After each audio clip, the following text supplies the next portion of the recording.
Hello student, मैं सीमा पाठक आपको हिंदी पढ़ाऊंगी। हिंदी का मैं पढ़ाऊंगी काव्य सौंदर्य के तत्व। ये काव्य को पढ़ने के लिए, साहित्य को पढ़ने के लिए, काव्य को पढ़ने के लिए काव्य सौंदर्य के तत्वों का ज्ञान होना आवश्यक है। तो मैं उसमें आपको सबसे पहले काव्य सौंदर्य के तत्व हैं रस, छंद, अलंकार। तो मैं आपको इस समय पढ़ाने जा रही हूँ अलंकार।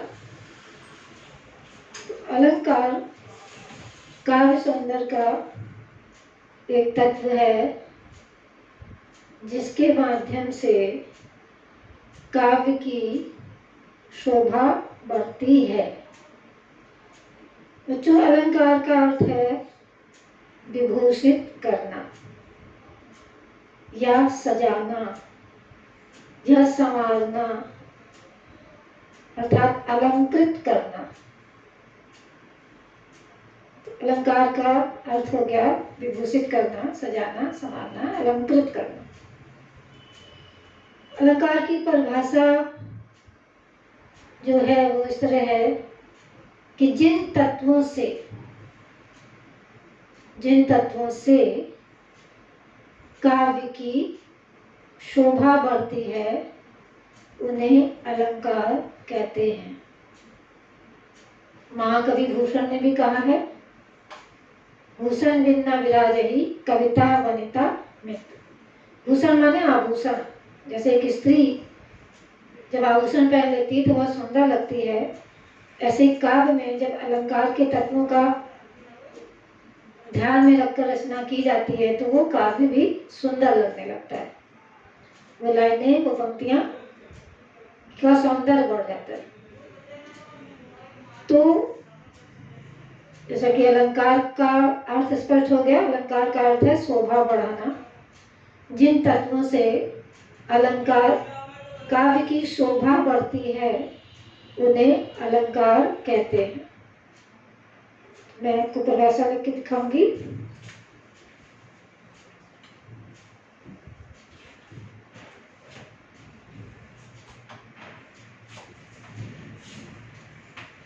परिभाषा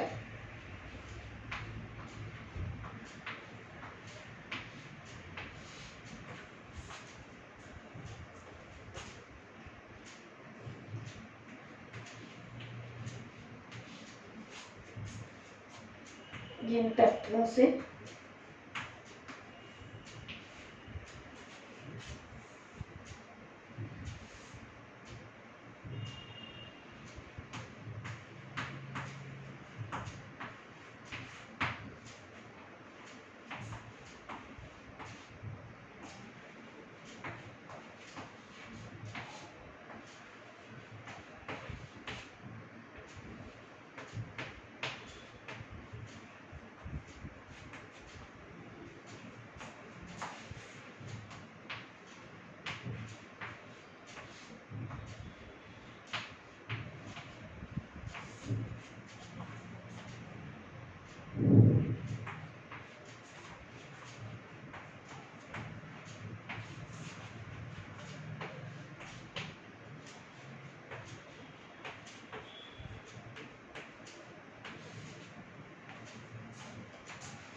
इस प्रकार परिभाषा ये है सिंपल सी।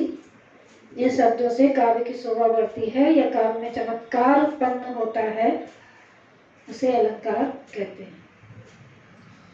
अलंकार के दो भेद होते हैं। नंबर 1,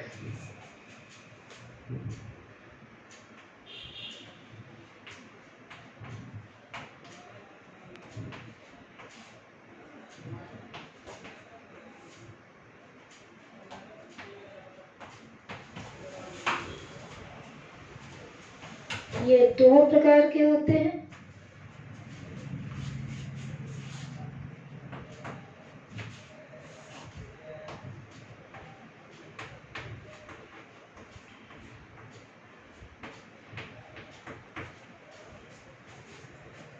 नंबर 1 शब्दालंकार,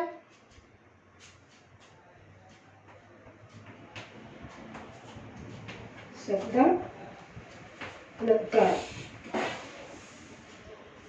और नंबर 2 है अर्थालंकार। बच्चों 9th क्लास में आपके कोर्स में शब्दालंकार है।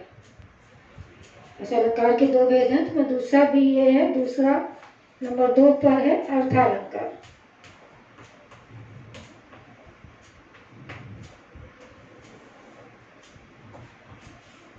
काव्य के भेद ये दो प्रकार के होते हैं, शब्दालंकार, अर्थालंकार।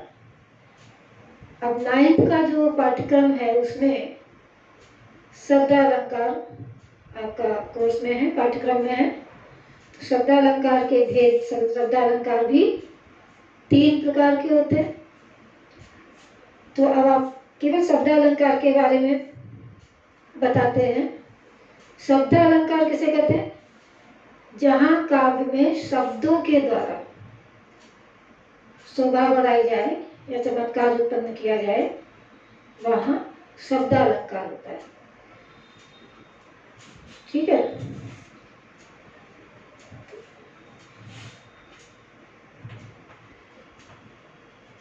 जहां शब्दों के द्वारा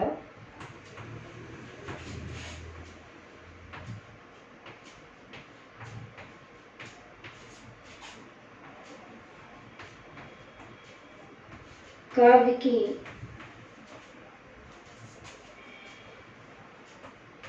शोभा बढ़ती है,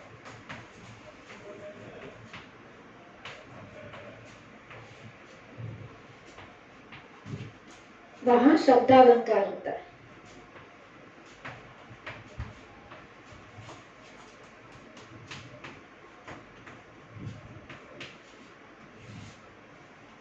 सॉरी,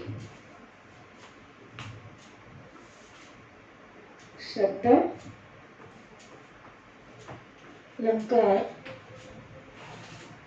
होता है।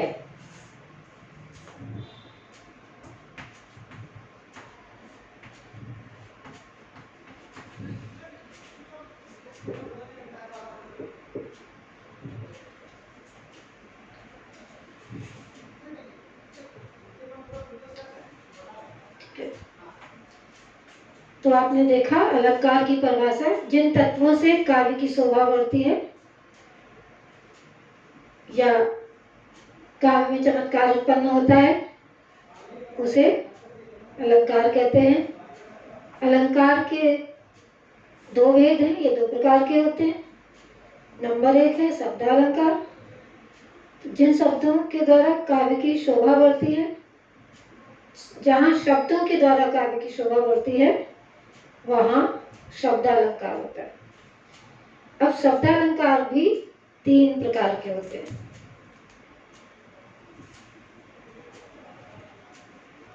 अब शब्दालंकार के बारे में पढ़ेंगे।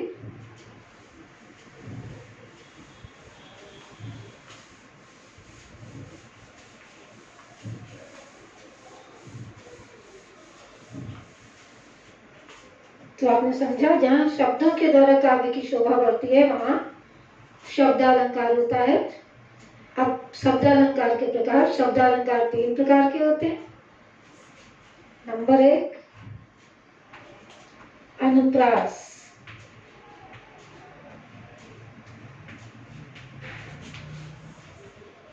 अलंकार।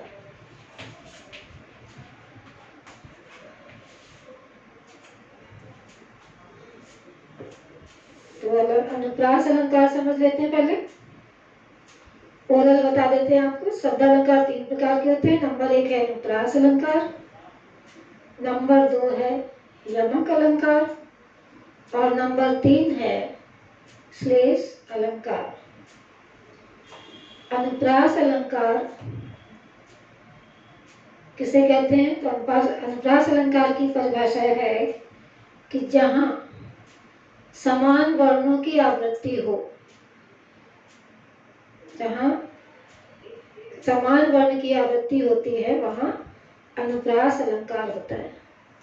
समान वर्ण या व्यंजन वर्णों की आवृत्ति हो वहां अनुप्रास अलंकार। आवृत्ति का मतलब है दोबारा से आना, पुनरावृत्ति, फिर से आना। एक वर्ण से बना शब्द दूसरा भी शब्द उसी वर्ण से बना हो, तो जहां समान वर्णों की आवृत्ति होती है। तो अनुप्रास में वर्ण को देखते हैं, शब्दों को नहीं। वर्ण मतलब एक वर्ण आपने पढ़े होंगे, स्वर और व्यंजन अलग अलग। अलग वर्ण मतलब अक्षर, जिसे अक्षर बोलते हैं। अक्षर या वर्ण एक ही बात है। तो वर्ण जो होते हैं अलग अलग होते हैं, जैसे छोटा आ, बड़ा आ, छोटी ई, बड़ी ई, ये स्वर हैं आपके। बड़ा छोटा ऊ, बड़ा ऊ, ए, ऐ, ओ, औ, अम, अहा। ठीक है। और फिर है व्यंजन आपके का, खा, गा, घा, ड़ा। तो जहां समान वर्ण की आवृत्ति होती है वहां अनुप्रास अलंकार होता है। तो समान वर्ण का परिभाषा देखते हैं। जहां समान वर्ण की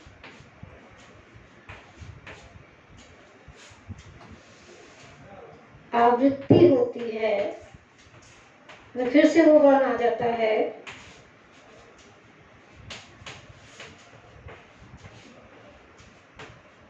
वहां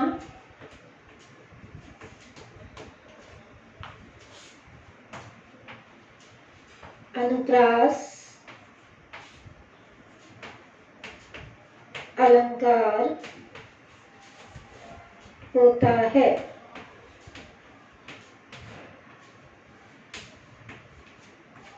ठीक है। जहां समान वर्ण की आवृत्ति होती है वहां अनुप्रास अलंकार होता है। अब इसको उदाहरण के द्वारा हम समझेंगे, समान वर्ण की आवृत्ति। उदाहरण देखिए,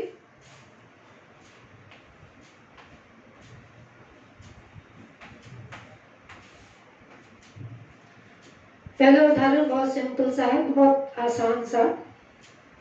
रघुपति राघव राजा राम।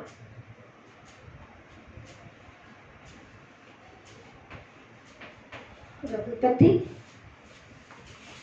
राघव राजा राम।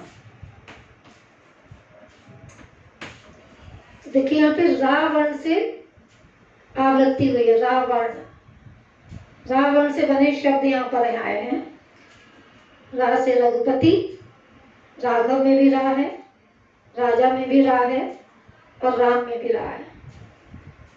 तो यहाँ पे क्या हुआ है? यहाँ पे रा वर्ण की आवृत्ति हुई है। यहाँ रा वर्ण से बने शब्द आए हैं, रा वर्ण की आवृत्ति है।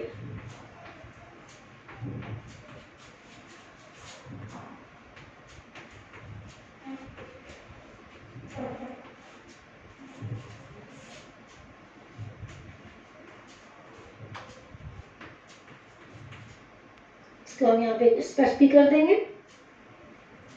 कि यहाँ पे रावण की आवृत्ति हुई है। इसी तरह और उदाहरण है, और उदाहरण में आपको लिख के दिखा देती हूँ।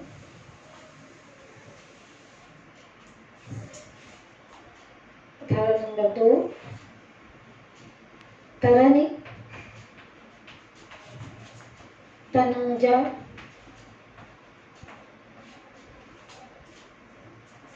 तट, तमाल, तरुवर,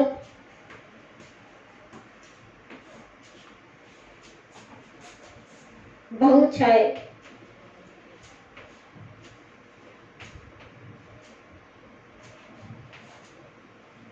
तो यहाँ देखिए तावर्ण की आवृत्ति हो रही, तट, तमाल, तरुवर। तो यहाँ ता वर्ण की आवृत्ति हुई है। ऐसे ही एक उदाहरण और है, चारु चंद्र की चंचल किरणें खेल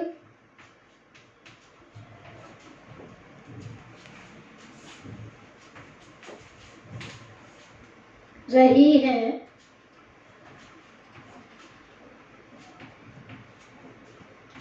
जल थल में। तो देखिए यहाँ पे चार वर्ण की आवृत्ति हुई है। चार वर्ण से बने, चार वर्ण 3 बार आया है, ऊपर ता वर्ण 4 बार आया है, 5 बार आया है। तो जहाँ पे क्लियर हो गया, अनुप्रास अलंकार किसे कहते हैं? जहाँ समान वर्ण की, एक समान वर्ण मतलब एक ही वर्ण से बने शब्द आए। तो जहाँ समान वर्ण की आवृत्ति होती है वहाँ अनुप्रास अलंकार होता है। देखिए, अनुप्रास अलंकार में इस बात को बहुत ध्यान रखना है, वर्ण वर्ण का मतलब होता है अक्षर, केवल एक अक्षर से। जैसे हम ता वर्ण से बने शब्द आए हैं, तो इसकी परिभाषा है जहाँ समान वर्ण की आवृत्ति होती है उसे अनुप्रास अलंकार कहते हैं। तो ये आपका अनुप्रास अलंकार हो गया।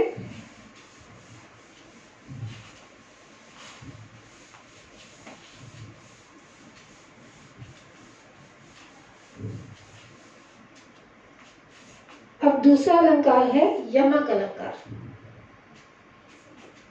ये भी आपके कोर्स में है। शब्द अलंकार का दूसरा है यमक अलंकार।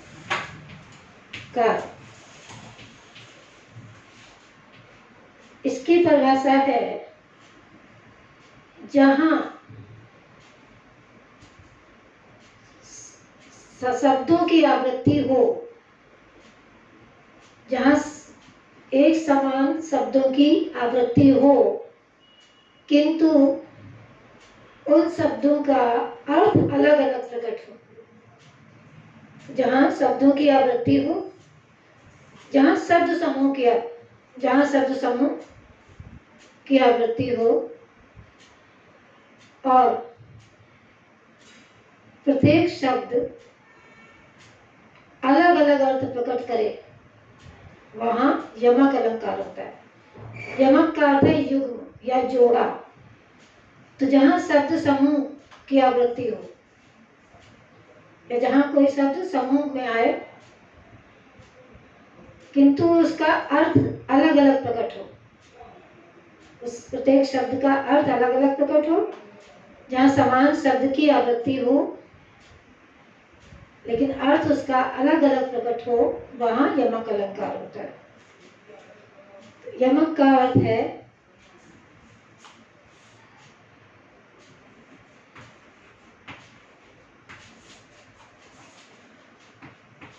यमक का अर्थ है युग्म या जोड़ा।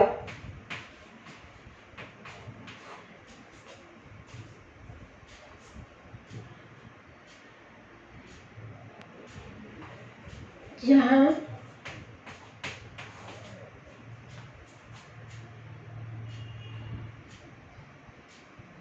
एक शब्द की आवृत्ति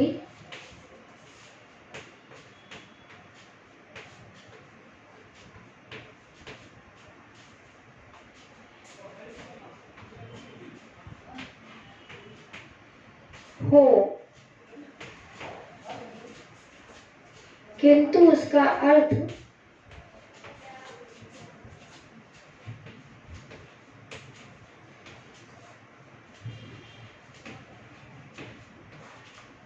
अलग अलग प्रकट हो।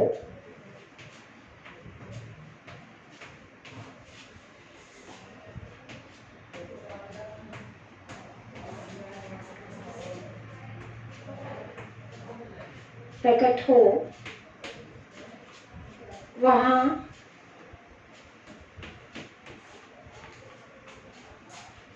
यमक अलंकार होता है।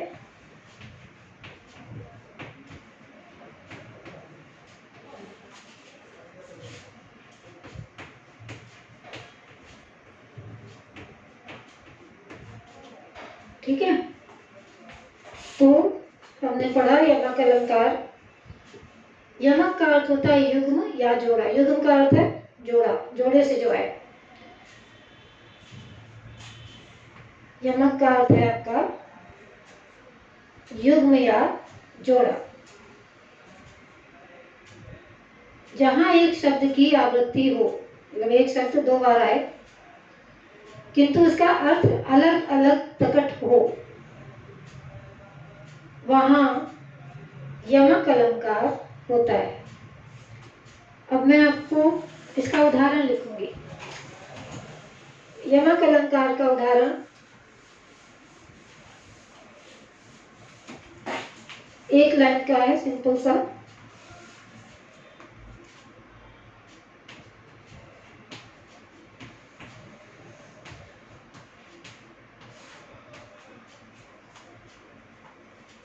छोटा सा उदाहरण है, काली घटा का घमंड घटा।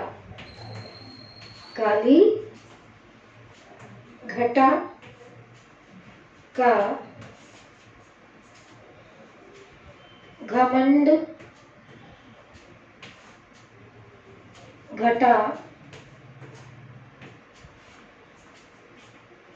नभमंडल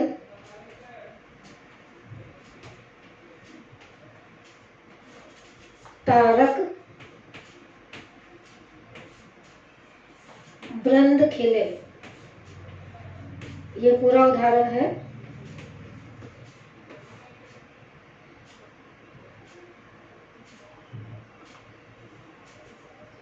तो देखिए, घटा शब्द की आवृत्ति हुई है। ये पूरा घटा शब्द है, ये घट बना है। ये घटा और वो घटा, दो बार आवृत्ति हुई है, लेकिन दोनों बार इसका जो अर्थ है वो अलग अलग है। काली घटा मतलब आकाश में बादलों का छा जाना। आकाश में क्या है? काली घटा छाई है, काली घटा। उसके बाद है का घमंड घटा, मतलब आकाश मतलब बादलों का कम हो जाना, मतलब बादल चले जाना, घट जाना या कम हो जाना। तो पहली घटा का शब्द है छा जाना, काली घटा का छा जाना, और दूसरे घटा का शब्द का अर्थ है कम हो जाना। तो इसलिए यहाँ पे यमक अलंकार है। शब्द की आवृत्ति हुई है, लेकिन दोनों बार उनका जो अर्थ है वो अलग अलग है। पहली घटा का अर्थ है छा जाना और दूसरे घटा शब्द का अर्थ है कम हो जाना। अब पूरे इसका मैं अर्थ बता दूं। काली घटा का घमंड घटा मतलब आकाश में काले बादलों जो छाए थे वो कम हो गए हैं। नभमंडल तारक वृंद खिले, और आकाश में तारों का समूह जो है वो खिल गया है। तो ये इसका एक उदाहरण है।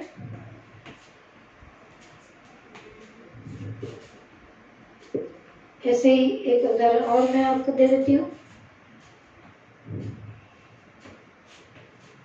उद्धव जोग जोग हम नाही।